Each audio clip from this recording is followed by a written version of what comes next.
we can't allow anybody to sink an American aircraft carrier. And if Iran sinks it, I believe the consequences would be nuclear. The same thing as if we engage in this action and Iran exhausts our conventional capabilities. I don't think we call it quits and walk away. This is why we can't allow this war to start. Whether anything I say comes to pass, I don't want to know. I don't want to prove it. I don't want to. I just say that the United States is no longer constrained by the moral compass that once held back the nuclear hand.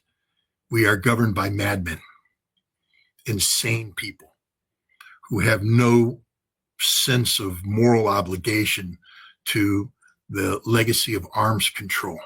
They don't believe in arms control. They don't believe that a nuclear war can't be won. They believe that a nuclear war can be won and should be won. They don't believe that we should never use nuclear weapons. They believe that because we have nuclear weapons, we must use nuclear weapons.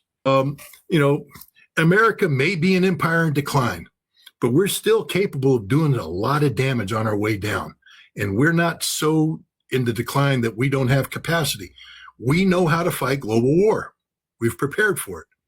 I don't want us to fight a global war. I want this war to be avoided.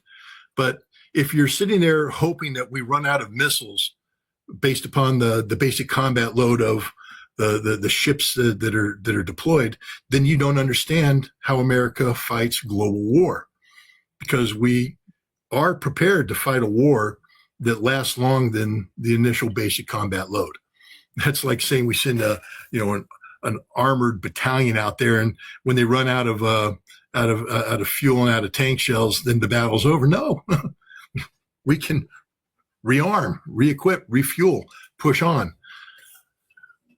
This will be something America has been preparing for a long time. It's very expensive. There's no guaranteed outcome. And that's the other danger is, we do something like this and we fail. That brings up a whole another question of what are the consequences of failure. Can America afford to fail? Now we're going a different. There is no arms control anymore.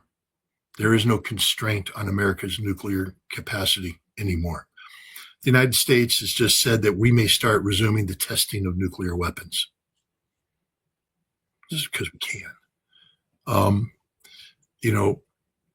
We're getting ready to upload warheads onto our Minuteman III, onto our Trident submarines to reverse the trajectory that had been in place since the START Treaty was signed in 1991, to lower the number of strategic nuclear warheads from around 30,000 to 1,550 today. We're now getting ready to jack back up to 4,000, 5,000, 6,000. In our budget, there's more production for new plutonium pits, which is why we need new nuclear testing, which means that we can take the number of nuclear weapons up even higher.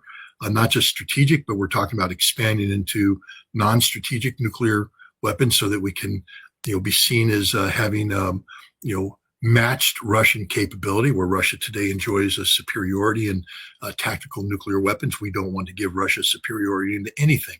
So as we do this, understand that if we're going to put this much emphasis on nuclear deterrence, it's not just deterrence, it's nuclear war fighting. So then you have to ask yourself, are we really going to let Iran beat us?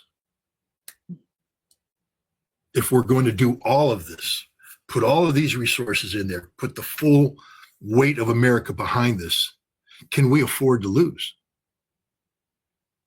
The answer is probably not. Again, I would caution the Ayatollah on your desire to sink an American aircraft carrier. I might mispronounce his name, Stavridis, former NATO Supreme Commander, U.S. Navy Admiral. He wrote a novel about a potential war with China, and in which in the South China Sea, there was an engagement where the Chinese sunk an American aircraft carrier, destroyed an American carrier battle group using their ballistic missile capabilities. Now, this is a man who knows what American war planning is, knows it intimately. And therefore, you have to respect the scenario. As it said, the automatic response of the United States was to launch a nuclear attack against China as a warning for China not to go any further, that you don't get to sink any more American aircraft carriers. And so, we launched a nuclear attack against a Chinese city. Now, some people say, well, that's just fiction, but it's fiction written by a man who's fully aware of what reality is. I would say that we can't allow anybody to sink an American aircraft carrier. And if Iran sinks it, I believe the consequences would be nuclear.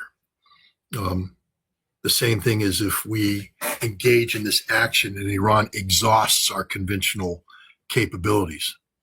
I don't think we call it quits and walk away. This is why we can't allow this war to start. Whether anything I say comes to pass, I don't want to know.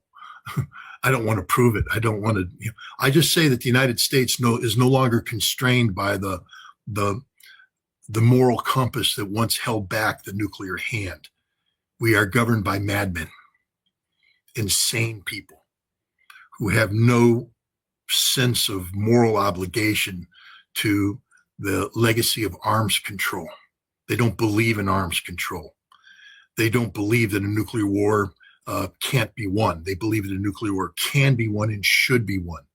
They don't believe that we should never use nuclear weapons. They believe that because we have nuclear weapons, we must use nuclear weapons because that is an expression of American power.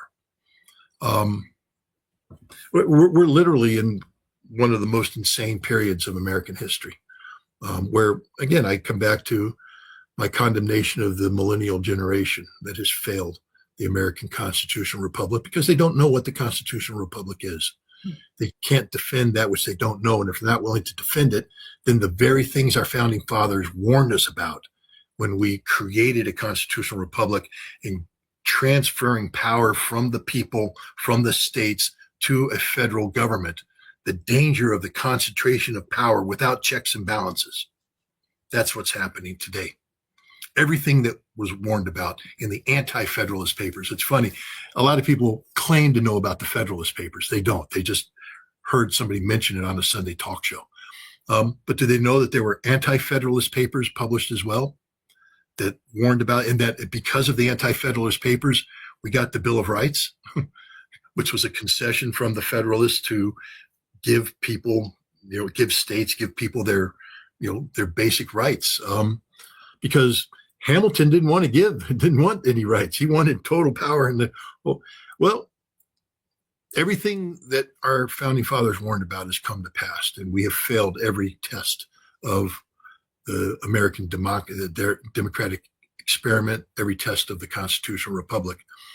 And so the government that's in play today, in power, it's a cult of personality that's governed by factionalism. And it is exercising supreme power with no checks and balances. We have a federalized judiciary where state courts no longer have any say. They're immediately overruled by a federal judicial system that has been factionalized itself, and now it supports a political party as opposed to supporting the Constitution. I mean, everything that was warned about has come to pass. And so when you have a madman, a dictator, a cult of personality with his finger on the nuclear button at a time when he has removed all constraint regarding, anything dealing with nuclear, don't be surprised if the outcome of an existential conflict is a nuclear war.